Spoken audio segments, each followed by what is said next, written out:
नमस्कार। आपका बहुत बहुत स्वागत है हमारे चैनल लीगल आउटलुक में। एक सवाल है जो मुझे कई लोगों ने पूछा मुझसे, तो मैं सोचता हूँ पहले आपसे शेयर करूँ या आपसे पूछूँ, आप भी सोचिए इस पर कि क्या किसी एग्जीक्यूटिंग कोर्ट में ये ऑब्जेक्शन लिया जा सकता है कि जिस कोर्ट ने डिक्री पास किया उसके पास जुरिस्डिक्शन नहीं था डिक्री पास करने का, और वो एक्सेस ऑफ जुरिस्डिक्शन या गलत जुरिस्डिक्शन इस्तेमाल करके डिक्री पास किया है, तो क्या ये ऑब्जेक्शन किसी एग्जीक्यूशन कोर्ट के सामने लिया जा सकता है या नहीं। इसके पहले कि मैं आगे बढ़ूँ, आपको ये बताऊँ कि मेनली 3 तरह के जुरिस्डिक्शन की बात होती है सिविल सूट में। पहला टेरिटोरियल या लोकल जुरिस्डिक्शन, दूसरा पेक्यूनरी जुरिस्डिक्शन, और तीसरा जुरिस्डिक्शन किसी सब्जेक्ट मैटर पे। तो इस पूरे इशू को हम 3 जजमेंट के एग्जाम्पल्स के ज़रिए समझाएंगे। 3 एग्जाम्पल्स का जज होगा जिसमें डिफरेंट जजमेंट को हम डील करेंगे। सबसे पहला जजमेंट है जिसको हम लेके चल रहे हैं, वो है स्नेहलता गोयल वर्सेस पुष्पलता। ये 7 जनवरी 2019 को डिसाइड हुआ था सुप्रीम कोर्ट के डिवीज़न बेंच के द्वारा।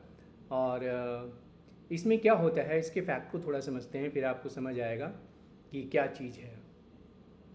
1985 में एक पार्टीशन सूट फाइल करती है एक लड़की, जिसमें वो 1/4 शेयर मांगती है, जिसमें उसकी 2 सिस्टर होती हैं और मदर भी जिंदा होती हैं। तो 1/4 शेयर मांगती है,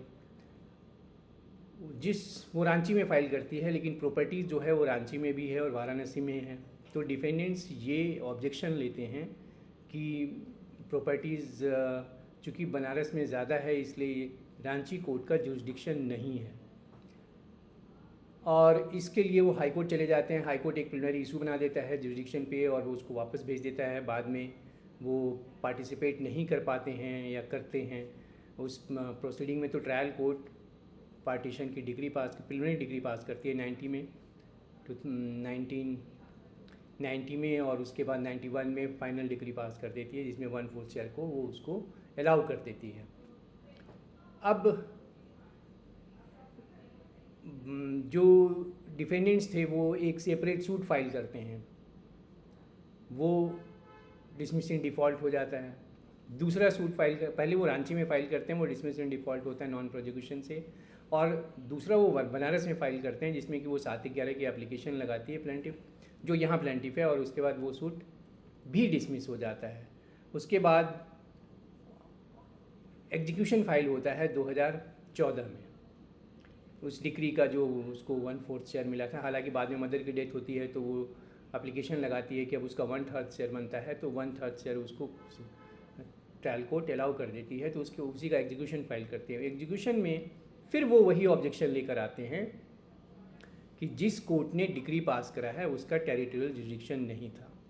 एग्जीक्यूटिंग कोर्ट इस ऑब्जेक्शन को डिसमिस कर देती है, रिजेक्ट कर देती है, और ये कहती है कि भाई मैं एग्जीक्यूटिव कोर्ट हूँ और मेरे पास कोई पावर नहीं है कि हम उस कोर्ट के जुरिस्डिक्शन को लेकर चीज़ इंटरटेन करें, ऑब्जेक्शन इंटरटेन करें। और चूँकि हम उसी ऑब्जेक्शन को इंटरटेन कर सकते हैं जो फेस और रिकॉर्ड पे हो, और जिसके लिए भी ट्रायल की ज़रूरत हो या फैक्ट्स को डिस्कस और एनालाइज करने की ज़रूरत हो, उसको हम एज एन एग्जीक्यूटिव कोर्ट नहीं कर सकते। वो फिर हाई कोर्ट जाते हैं। हाई कोर्ट में ट्रायल को जो एग्जीक्यूटिंग कोर्ट के ऑर्डर थे उसको सेटिसाइड कर देती है, और वो कहती है कि उसने अपने जुरिस्डिक्शन को इस्तेमाल नहीं किया एग्जीक्यूटिव कोर्ट ने। एग्जीक्यूटिव कोर्ट के पास रिमांड कर देती है, ये कहती है कि तुम्हारे पास पावर है। अब ये मैटर सुप्रीम कोर्ट पहुंचता है।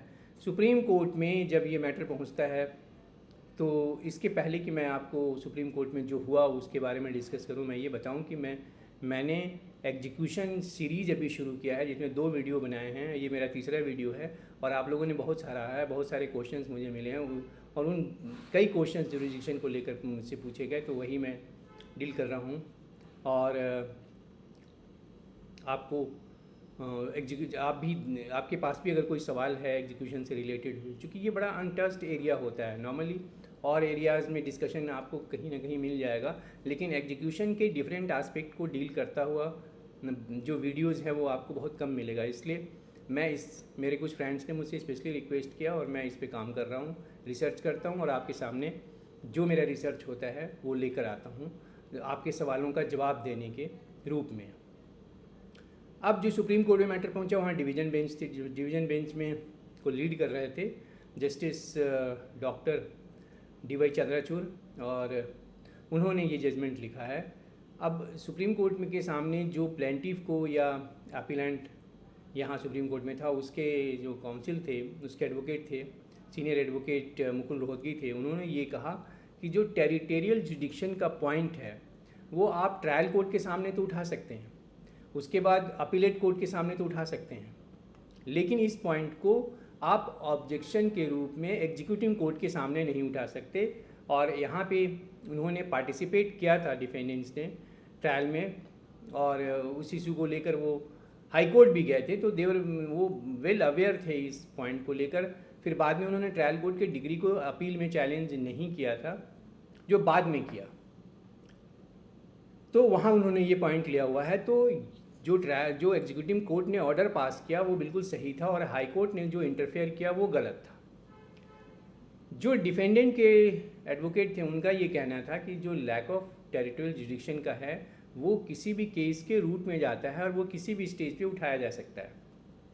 तो ये बेसिक आर्गूमेंट था, और एग्जीक्यूटिव कोर्ट के सामने भी उठाया जा सकता है, क्योंकि अगर लैक ऑफ जुरिडिक्शन की वजह से कोई डिग्री पास हुआ तो वो नलिटी होता है। ये उनका आर्गूमेंट था जो डिफेंडेंट्स के एडवोकेट्स थे या रिस्पोंडेंट्स के एडवोकेट्स थे। अब इसमें एक रेलिवेंट प्रोविज़न भी है, इसके पहले कि मैं आगे देखूं कि सुप्रीम कोर्ट ने क्या कहा, तो इसमें एक रेलिवेंट प्रोविज़न है सेक्शन 21 CPC। वो ये कहता है कि टेरिटोरियल जुरिडिक्शन या पेक्यूनियरी जुरिडिक्शन का जो पॉइंट है वो फर्स्ट इंस्टांस पे उठाया जाना चाहिए, अनलेस की, और इसको बाद में इंटरटेन नहीं किया जाएगा, अनलेस की कोई ऐसा जस्टिस का फेलियर नहीं हुआ है, मिसकैरेज ऑफ जस्टिस नहीं हुआ है या जस्टिस डिनायल नहीं हुआ है, जिसको कि इंटरटेन करना ज़रूरी है। तो ये ऑर्डर सेक्शन 21 CPC कहता है। अब सुप्रीम कोर्ट ने इस केस में क्या एनालाइज़ किया और क्या कंक्लूड किया, हम इस पॉइंट को देखते हैं। तो सबसे पहला तो ये कहा कि जो ऑब्जेक्शन है यहाँ पे लैक ऑफ टेरिटोरियल जुरिडिक्शन का, ये कोर्ट के जो जजमेंट हैं उसके रूट में नहीं जाता, उसके बेसिक्स को डिस्टर्ब नहीं करता। दूसरा कि ये कोई इनहेरेंट जुरिडिक्शन को स्ट्राइक नहीं कर रहा है। जैसे कि मान लीजिए कि जो कोई कोर्ट है वो बार्ड है किसी केस को इंटरटेन करने के लिए लॉ के द्वारा, और वो केस वो कोर्ट वो केस इंटरटेन कर रही है, ट्रायल कर रही है या डिसाइड कर रही है, तो कहेंगे कि वो इनहेरेंट लैक ऑफ जुरिडिक्शन है और उसकी वजह से जो भी जजमेंट अगर वो पास करती है वो नलिटी होगा। तो सुप्रीम कोर्ट का ये कहना है। सुप्रीम कोर्ट ने फिर ये भी कहा कि हाई कोर्ट ने गलती करी है, चूँकि जो एग्जीक्यूटिव कोर्ट का ऑर्डर था और उसने ये कहा कि मैं इस स्टेज पे, जो एग्जीक्यूटिव कोर्ट ने कहा कि हम इस स्टेज पे उसको इंटरटेन नहीं कर सकते लैक ऑफ जुरिडिक्शन वाले के पॉइंट को, ऑब्जेक्शन को, जिस कोर्ट ने डिग्री पास किया है उसके, तो ये सही था। ट्रायल को जो एग्जीक्यूटिव कोर्ट की फाइंडिंग थी वो सही थी, हाई कोर्ट ने गलती करी है।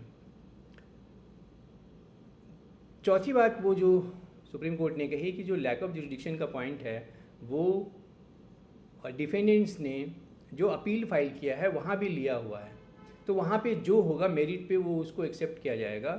और फिर ये कहा, पांचवी बात कही कि जो एग्जीक्यूटिव कोर्ट ने ये कहा था कि ये इस ऑब्जेक्शन को हम इस स्टेज पर हम नहीं इंटरटेन कर सकते और हमारा जुरिडिक्शन नहीं है, हमारी कॉम्पिटेंसी नहीं है, हमारे पास पावर नहीं है, ये बिल्कुल सही कहा था। और सुप्रीम कोर्ट ने इस केस को, जो हाई कोर्ट के ऑर्डर को सेटिसाइड किया और जो एग्जीक्यूटिव कोर्ट के ऑर्डर थे उसको अफर्म किया। मैंने बताया कि इस डिवीज़न बेंच का जजमेंट है और इसमें जो जज थे, जो सीनियर जज थे वो थे डॉक्टर डी.वाई. चंद्रचूड़ और दूसरे जज थे जस्टिस हेमंत गुप्ता। और जैसे कि मैंने बताया कि ये जजमेंट रिसेंट जजमेंट है, 7 जनवरी 2019 का जजमेंट है, और इस पॉइंट पे क्लियर कर दिया कि ऑब्जेक्शन टेरिटोरियल जुरिडिक्शन का एग्जीक्यूटिव कोर्ट के सामने नहीं लिया जा सकता। ये बहुत बढ़िया जजमेंट है लिखा हुआ डॉक्टर चंद्रचूड़ का।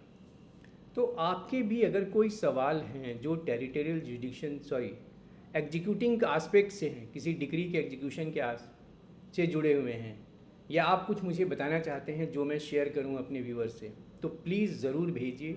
ये हमारे लिए बहुत ही बढ़िया होगा। हमें ये बूस्टर डोज का काम करता है हमारे लिए कि जब हम इस तरह के सवाल आपके आते हैं या इस तरह के सुझाव आते हैं जो मैं शेयर कर सकता हूँ, तो मुझे भी अच्छा लगता है कि मैं उसको डिस्कस करूँ या आपकी बातों को शेयर करूँ लोगों से। आज के लिए इतना ही। मैं अगली वीडियो में 2 और एग्जाम्पल दूंगा जो कोर्ट के जुरिस्डिक्शन से ही जुड़ा हुआ हो, चाहे वो टेरिटोरियल जुरिस्डिक्शन है या पिक्यूनियरी जुरिस्डिक्शन है या सब्जेक्ट से रिलेटेड जुरिस्डिक्शन है। तो प्लीज़ अगला वीडियो देखिए, और मैं 2 वीडियो जो पीछे बनाए हैं उसका भी लिंक दे दूंगा, आप उनको भी देखिए, ताकि एग्जीक्यूशन को लेकर, डिक्री के निष्पादन को लेकर आपका कंप्लीट कॉन्सेप्ट डेवलप हो सके। Thank you very much. नमस्कार।